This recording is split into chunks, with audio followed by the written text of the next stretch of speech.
the candle's already lit for T.J. Jefferson, figuratively and now literally. Good to see you today, T.J. Jefferson. Well, I just have one thing to say, Rich. How about them Cowboys? Now, would you have held that sign up around late third quarter last night?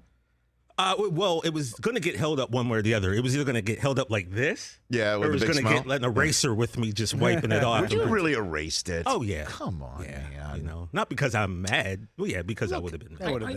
I know. There it is. That's the version of it. You know, and I know we're in a very deep end of the pool here in this business of sports talk radio and conversation and things like that between the hours of 12 and 3 Eastern time.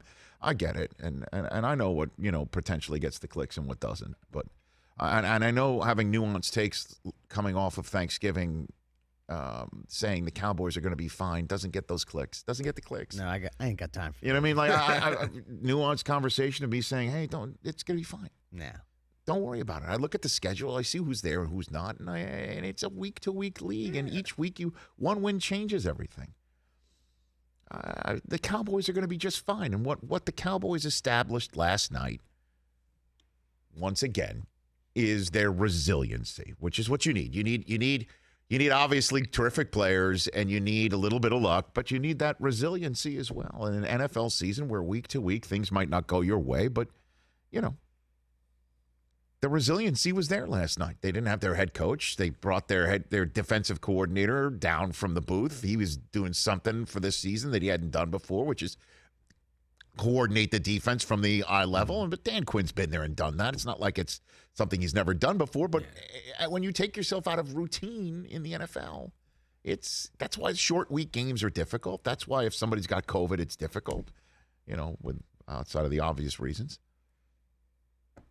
They've got the resiliency. They've bounced back, and they also have a deep bench, and they got Tank Lawrence back last night. You could see how that's a difference maker. And, they established once again last night that their defense is potentially out of this world. And they've got a brilliant, brilliant player in Micah Parsons. Oh, man. A brilliant rookie. A brilliant, and I can't say that word enough. That is a perfect word for him. Brilliant. 10 sacks now, leading all rookies. Number 11 in your program, number 10 in the sack sheet. Trevon Diggs now leads the league in interceptions with 9 of them. 4 picks of Taysom Hill, and they came one after another in the fourth quarter. 2 sacks in the game as well. And then, of course, like I said, you've got to be fortunate. You got to have luck on your side. This game turned last night on one of the worst calls I've seen in the NFL this year. One of the worst calls I've seen in the NFL this year. And there's been tons of questionable ones. There was that illegal, blind side block of a player that was rushing the quarterback. Come on. You looked at it over and over and over again. And it's just the fact that the officials threw that flag.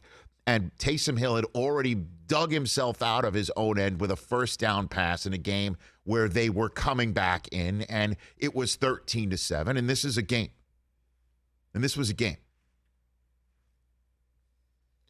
And then they get put way behind the sticks, deep in their own end, wind up punting. Tony Pollard comes up with a huge backbreaker. That's the end of that. He could have done that anyway, even if the Saints had tied the score, even taken the lead. Because as I've told you here, and I'll say it again, it's obvious right now, as we are entering the bulk of Week 13 play in the longest regular season in NFL history in 2021, right now, Tony Pollard's a better running back than Ezekiel Elliott.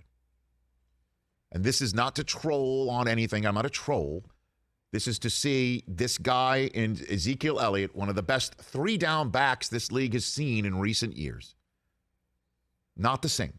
He is not the same. He does not run with the same vigor. He does not have that same pop when he's trying to turn that 2-yard gain into a 5-yard gain. He doesn't have that. He doesn't have the burst. You know who's got the pop and the burst? It's Tony Pollard. And if I'm the Dallas Cowboys, I sit Ezekiel Elliott. And I know they got the midi bye and they got that big game against the Washington football team coming up, and that's my point. What the Cowboys have earned right now is the ability to rest somebody like Ezekiel Elliott, because this is the longest regular season ever, and you do need him with that pop come mid-January. Yeah. You do need him with that pop and staying in on third down and protecting number 4 or coming out of the backfield on one of those screen passes and taking it for a nice chunk play. He doesn't have that burst, it doesn't seem like right now. And what the Cowboys have earned is the ability to do this because sitting there at 8-4, all they got to do is just win one of their 2 remaining games against the Washington football team, and this division is theirs. Because it ain't going to be the Giants, and it ain't going to be the Philadelphia Eagles, and they do play both of those teams once more. The only game left on their schedule that just jumps out at me that has some sort of significance for their long-term viability this year is the one against the Arizona Cardinals in week 17, the second to last week of the season. Can they win enough games between now and then? And I know without Zeke, that might put them behind the 8 ball, but just one game. Sit him out.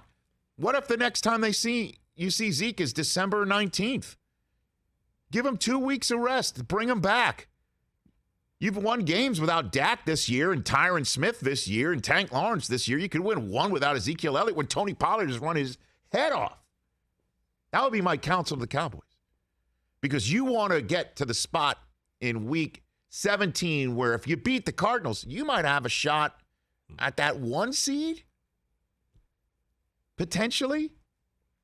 Their problem is they got to leapfrog a Bucs team that's already beaten them and a Packers team that also seems to have the stuff. But that's the way the Cowboys season looks to me.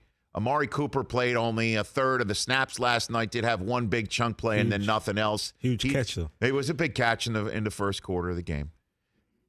But CeeDee Lamb is remarkably talented. So is Michael Gallup, the way that he put those feet down in the corner of the end zone that made an actual fade route work. That was incredible. Pollard is terrific. I mean, the Cowboys have a ton of really talented, brilliant players who are playmakers. Hey, you watched all the way to the end. Thanks for that. Watch more right here.